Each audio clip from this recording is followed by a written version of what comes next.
অজ্ঞান পার্টির খপ্পরে পড়ে সর্বস্ব হারালো যুবক। একদম ঠান্ডা হয়ে গেছে। ঠান্ডা খালি আমি জানালা দিকে তাকাই, ঠান্ডা খালি মোবাইল বাইরে করে আমি দেখলাম তাহলে বাইরে আর কিছু বলতে আর কিছু বলতেও পারো বলতে পারো না। আমি কখনো পারি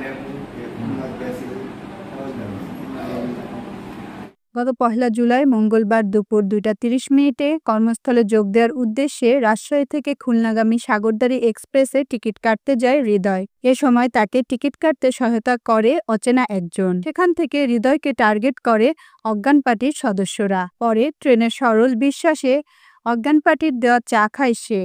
আর এরপরে হারায় সাথে থাকা মোবাইল, নগদ টাকা সহ সবকিছু। বর্তমানে সে অভয়নগর উপজেলা স্বাস্থ্য কমপ্লেক্সে চিকিৎসাধীন অবস্থায় রয়েছে। হৃদয় নাবিল গ্রুপের নোয়াপাড়া ট্রেডিং শাখার ঘাট সুপারভাইজার হিসেবে কর্মরত রয়েছে। এ ব্যাপারে রেল পুলিশ যেন যথাযথ তৎপরতা চালায় এবং একই সাথে হৃদয়ের মতো আর কেউ যেন এসব অসাধু চক্রের খপ্পরে না পড়ে, এই জন্য জনসাধারণকে সচেতন থাকার আহ্বান জানান ভুক্তভোগীর পরিবার।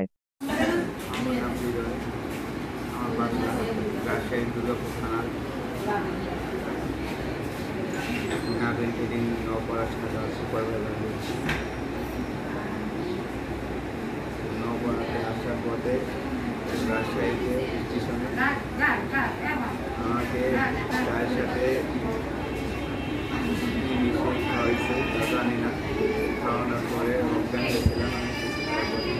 বলতে পারছি